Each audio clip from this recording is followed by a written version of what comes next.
সকালের পরিবেশটা দেখতে একদমই অন্যরকম লাগে। আর এই যে শান্ত পরিবেশটা দেখতে অপূর্ব সুন্দর লাগে। চারপাশে সবুজেময় সবুজ, কত সুন্দর ফুল, পাখির কলরব আওয়াজ। এই আওয়াজে কাজ করতে বেশ ভালো লাগে। Hello everyone, good morning. আশা করছি তোমরা যে যেখানে আছো অনেক ভালো আছো আর সুস্থ আছো। আমার আজ আরও একটি নতুন ঝলমলে ব্লগে তোমাদের সকলকে জানাই অনেক স্বাগত। আজকের দিনটা ছিল বুধবার আর এখন ঘড়ির কাঁটাতেই সকাল 6টা। ঘুম অনেকক্ষণ আগেই ভেঙে গেছে, তবে ওই যে ছোট্ট বাচ্চাকে রেখে উঠতে পারছিলাম না, তো সেজন্য ওর পাশে একটু শুয়ে থাকতে হয়। যাই হোক, ও যদি উঠে যায় আমিও উঠে পড়ি। তবে জানো তো, একটা মায়ের কাছে তার সন্তানের যত্নটা প্রথমেই। সংসারে প্রচুর কাজকর্ম থাকে, তার মধ্যে আমি চেষ্টা করি ছেলের খেয়ালটা আগে রাখতে। ওর বাবাও যেহেতু বাড়িতে নেই, আগে তো ওর বাবা থাকতে ওর বাবা সকালে ফ্রেশ করানো, সকালের টিফিন সমস্তটা করে দিত। আর ওর বাবা যেহেতু বাড়িতে নেই, এই সমস্ত কাজগুলো আমাকেই সামলাতে হয়। তো আমি সবসময় চেষ্টা করি বাচ্চার শরীরটা যাতে সুস্থ থাকে আর সব দিক আমাকে খেয়াল রেখে কাজকর্মগুলো করতে। ও ঘুম থেকে উঠে পড়েছিল, তো ভাবলাম ওকে ফ্রেশ করিয়ে দিই আর ওকে সকালের খাবারটাও খাইয়ে দেব, তারপরে আমি সমস্ত কাজকর্মের মধ্যে হাত লাগাবো। ছোট একটা বাচ্চা থাকলে একার সংসারে আমাদের অনেক দিকে খেয়াল রেখে কাজগুলো করতে হয়। স্মার্ট হাউসওয়াইফ হতে গেলে আমাদের সংসারে দিন রাত সমস্ত কাজ তো নিজের একা হাতেই করতে হয়, সাথে নিজের যত্ন, বাচ্চার খেয়াল সব দিক কিন্তু সমানভাবে চালনা করতে হয়। না হলে আমরা একা হাতে সমস্ত দিক কখনো সামলাতে পারবো না। আর অনেকে মনে করে একা সংসারে মনে হয় কোনো কাজকর্ম কিছুই নেই। আসলে কি বলতো, 10 জনের সংসারে যেটুকু কাজ আছে, একজনের সংসারও কিন্তু সেটুকু কাজ আমাদের করতে হয়। 10 জনের সংসারে আমরা 10 জনে মিলেমিশে কাজগুলো করি, কিন্তু একা সংসারে নিজেকে একা হাতে সমস্ত দিকটা সামলাতে হয়। তাহলে বুঝতেই পারো, একা সংসারে থাকতে গেলে অনেকটা কষ্ট করতে হয়, সাথে বুদ্ধি নিয়ে কাজগুলো করতে হয়। তবে আমি চেষ্টা করি প্রথমে আমার ছেলের খেয়ালটা রাখতে। সকালবেলা ছেলেকে ব্রাশ করানো, ওই যে জল বিস্কিট খাইয়ে দিয়েছি, সাথে ছেলেকে এখন কলা মুড়িও চটকে খাইয়ে দিয়েছি। ভাবলাম চলো, ছেলের খাওয়া দাওয়া হয়ে গেছে, এখন আমি আমার মতন করে কাজকর্ম করব। আর এখন যেহেতু আমার সকালবেলা রান্নাবান্নার চাপ থাকে না, বুঝতে পারো সংসারের কাজগুলো কিন্তু আমি দায়িত্ব সহকারে খুব সুন্দরভাবে পালন করতে পারি, কোনো রকম অসুবিধা হয় না। তবে আগে যেহেতু রান্নাবান্না সকালবেলা করতাম, তারপরও কিন্তু সংসারের সমস্ত কাজগুলো টাইমের মধ্যে কমপ্লিট করতাম। তো যাই হোক, সকালে ছেলের খাওয়া দাওয়া হয়ে গেছে, আমি এখনও কিছু খাইনি, কারণ এখনও গোপালের সেবাটা দিইনি। ভাবলাম চলো ঘরটরগুলো আগে ক্লিন করে নিই, গুছিয়ে নিই, তারপরেই সেবাটা দেব। ওই যে ছেলে এখন সকাল সকাল ঘুম থেকে উঠে পড়ে, তো ভাবলাম একবারে চান টান করে গোপালের সেবাটা দেব। তো এই যে ঘরের টুকিটাকি কাজকর্মগুলো আমি প্রত্যেক দিন যে ডেলি রুটিনের সমস্ত কাজগুলো গুছিয়ে করি, একটা দিন না করলে ভালো লাগে না। এটা আমার অভ্যাস বলতে পারো, এই কাজগুলো আমাকে প্রত্যেকটা দিনই করতে হয়। অনেক সময় তোমাদের দেখাই না, কিন্তু প্রত্যেকটা দিনই কিন্তু করি। অনেক সময় 2বারও 3বারও কিন্তু মোছামুছির কাজটা করে থাকি। যেহেতু আমার খোলা বারান্দা, প্রচুর ধুলো নোংরা আসে ঘরের ভিতরে, ঘরটা ভীষণ পরিমাণে নোংরা হয়ে থাকলে ভালো লাগে না। আমাদের ঘরটা যদি পরিপাটি গোছানো থাকে, দেখতেও কিন্তু বেশ ভালো লাগে। আর যেটুকু আছে ওইটুকু দিয়ে কিন্তু ঘরটাকে সবসময় সাজিয়ে গুছিয়ে রাখতে আমি বেশ পছন্দ করি। আমি কোনো কিছুতে শো অফ করি না, আমার যেটুকু আছে ওইটুকু নিয়ে কিন্তু আমি সবসময় চলার চেষ্টা করি, তাতে আমি অনেকটা খুশি আছি। আর এই যে সবাই তো পুজোর কেনাকাটা করছে, সবাই ব্লগ শেয়ার করছে, তবে আমি কিন্তু পুজোর তেমন কোনো কেনাকাটা কিছুই করিনি। ছেলের জন্য কেনাকাটা ওই টুকিটাকি করেছি। আর এবছর যেহেতু বর বাড়িতে থাকবে না পুজো উপলক্ষে, সেহেতু আর সেরকম কেনাকাটার কোনো চাপ রইল না। যাই হোক বন্ধুরা, আর এমনিতেও পুজোর সময় তো কেনাকাটা করলে সবারই ভালো লাগে, মনে হয় পুজো পুজো একটা গন্ধ ভাব চলে আসে। তবে এবছর আমার কাছে পুজো পুজো মনেও হচ্ছে না। যাই হোক, এবছরটা এভাবে চালিয়ে দেব, প্রত্যেকটা বছর যে আনন্দ করতে পারবো তার কোনো মানে থাকে না। যাই হোক, একটা দিন ছেলেকে নিয়ে বেরোবো, তো দেখি কোন দিনতে বেরোতে পারি, কারণ ছোট্ট একটা বাচ্চাকে নিয়ে কোথাও বেরোতে গেলেও ভীষণ অসুবিধা হয়, তোমরা তো সকলেই জানো। আর এদিকে সকাল থেকে একটানা এতটা রোদ উঠেছে, বাইরে কাজ করা একদমই অসম্ভব হয়ে উঠছিল। ভেবেছিলাম কিছু কাঁচা ধোয়া করব, সাথে ঘরে জিনিসপত্র কিছু একটু রোদ খাওয়াবো। ভাবলাম না, আজকে আর পারবো না, কারণ আজকে বিশ্বকর্মা পুজো, এমনিতেও পুজোটা দিতে অনেকটা দেরি হয়ে যাবে। আমি চেষ্টা করি সকাল সকাল পুজোটা করে নিতে, তবে আজকে গোপালের সেবাটাও দেওয়া হয়নি জানো তো। আমি সবসময় ওই যে নাইটিটা চেঞ্জ করে দিয়ে দিই, তবে আজকে আর দেওয়া হয়নি। মাঝে মধ্যে ওই যে একটু এদিক সেদিক হয়ে যায়, তবে চেষ্টা করি সকাল সকাল পুজোটা করে দিতে। আর এই যে ঘরের প্রত্যেকটা জিনিস জায়গাতে গুছিয়ে রাখছি, ভাবলাম পুজো করব, তার আগে সমস্ত কাজকর্মগুলো সেরে নিই। তার মধ্যে ওই যে ঘরের দাটা, তারপরে তোমার দাদাভাই সাইকেল ও সমস্ত কিছু আমি একটু ধুয়ে দেব, ধুয়ে গঙ্গার জল ছিটিয়ে দেব। সবার বাড়িতে থাকে দাটা সমস্ত কিছু, এগুলো যেহেতু বিশ্বকর্মার জিনিস, তো এগুলোকে একটু পরিষ্কার তো করতেই হবে, তাই না? তার আগে ভাবলাম যেহেতু ছেলের খাবারটা হয়ে গেছে, এখন আমার মতন করে কাজকর্মগুলো করে নিই।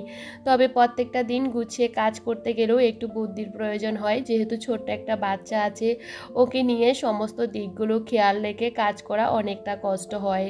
তবে বাইরে এতটাই গরম লাগছিল, কি বলবো, পাখাটা ছেড়ে না আমি কাজকর্ম করতে পারি না, যেহেতু ঘরের এটা সেটা ঝাড়াঝুড়ি করি, আর হাওয়াতে না এদিক সেদিক ছড়িয়ে ছিটিয়ে যাবে, সে কারণে আমি পাখাটা ছেড়ে কাজ করি না, পাখাটা বন্ধ করে কাজ করতে আমি বেশ পছন্দ করি।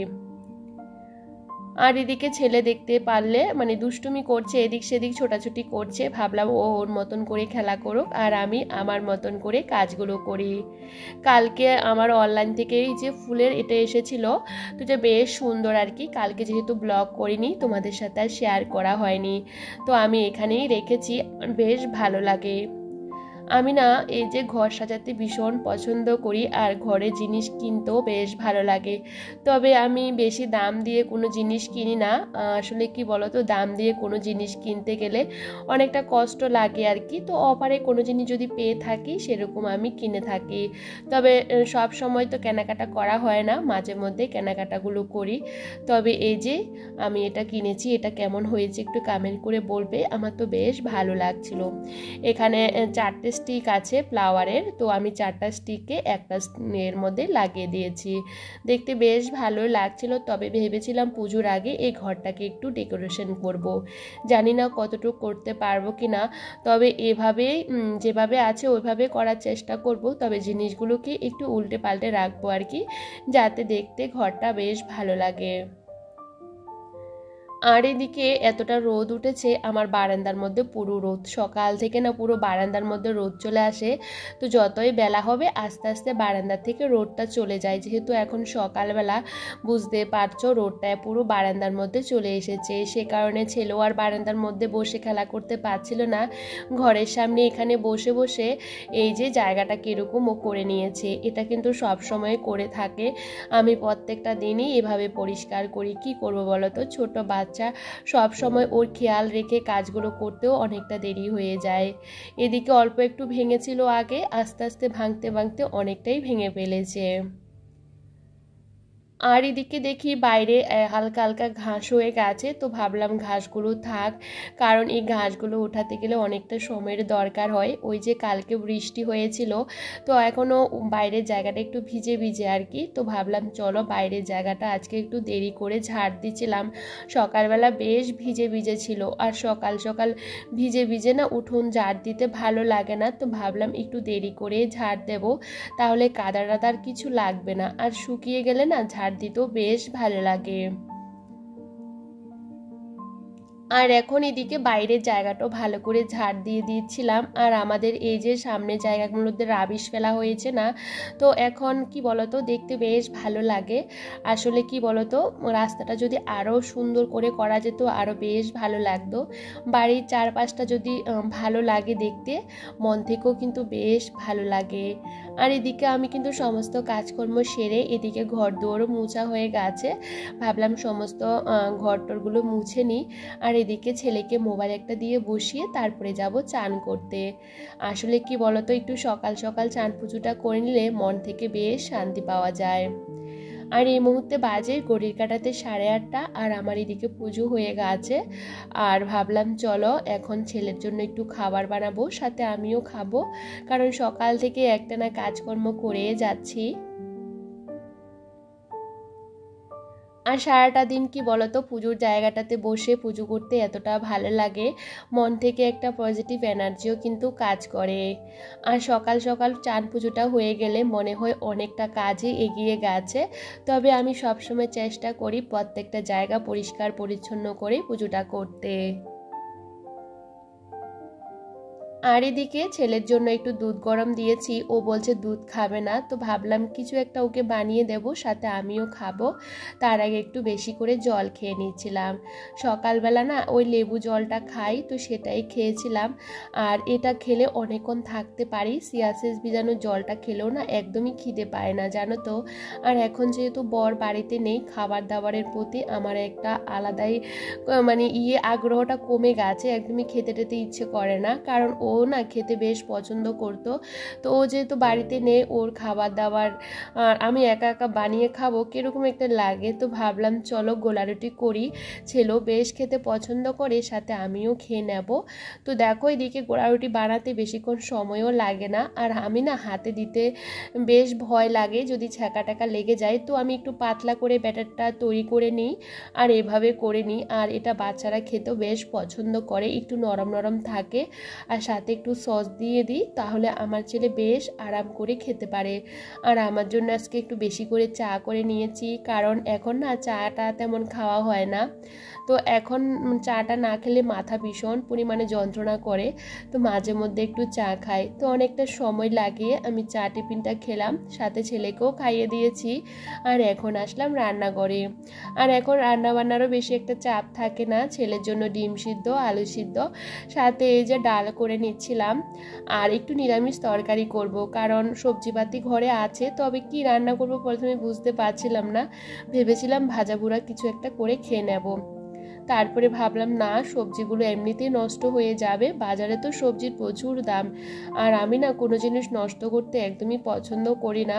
তো 5 রকমের সবজি থেকে একটা একটা করে নিয়ে কাটাকুটি করে এই যে এটুকু আমার হয়েছে, এটা কিন্তু আমার আজকের দিন শেষ করতে পারবো না, কালকে পর্যন্ত থেকে যাবে।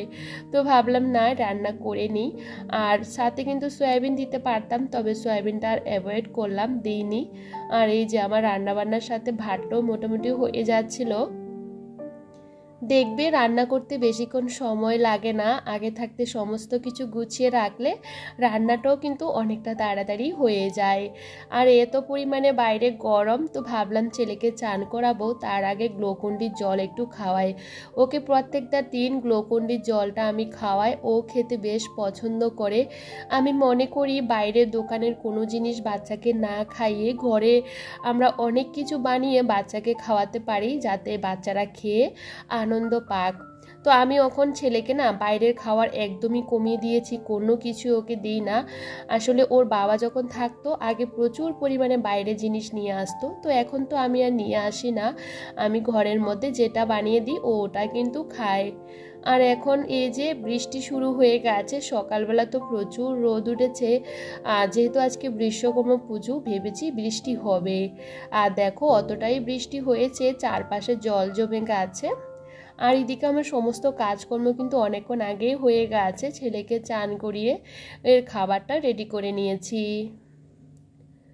আর এদিকে ছেলেকে এখন ঘুম পাড়াবো, তার মধ্যে একটা পার্সেল এসেছে। আসলে আমি ফ্লিপকার্ট থেকে কোনো জিনিস অর্ডার করি না, আর এটা করেছে আমার ভাই, ওই যে আমার ছেলের জন্য পুজোর ড্রেস আর কি, ও প্রত্যেকটা বছরই দেয় আমার ছোট ভাই আর কি। তো দেখো ড্রেসটা কিন্তু ভীষণ কিউট, আর আমি প্রথমে বুঝতে পারছি না ওকে কি করে পরাবো, আর ও তো এটা পেয়ে এতটাই খুশি হয়ে গেছে, ওটা ওর ভীষণ পছন্দ হয়েছে। এটা কিন্তু সারাটা দিন ও পরেছিল, সন্ধ্যার সময় ওর গায়ের থেকে আমি খুলেছি, জানো তো।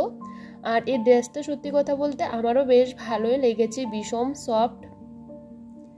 আর আজকে যেহেতু বিশ্বকর্মা পুজো, চারদিকে শুধু ঘুড়ি উড়াচ্ছে, আর আমার ছেলেও দেখো বাড়িতে একটা এসে পড়েছে, সেটা নিয়ে টানাহেঁচড়া করছিল। তবে চলো আজকে ব্লগটা এখানেই শেষ করছি, সবাই ভীষণ ভালো থেকো আর সুস্থ থেকো। আর আজকে ব্লগটা যদি তোমাদের কোনো অংশে ভালো লেগে থাকে প্লিজ কমেন্ট করে জানাতে একদমই ভুলো না। আর সবাই সবার পরিবারকে নিয়ে অনেকটা ভালো থেকো, সুস্থ থেকো। পরবর্তী ব্লগে আবারও দেখা হচ্ছে, সবাইকে টাটা।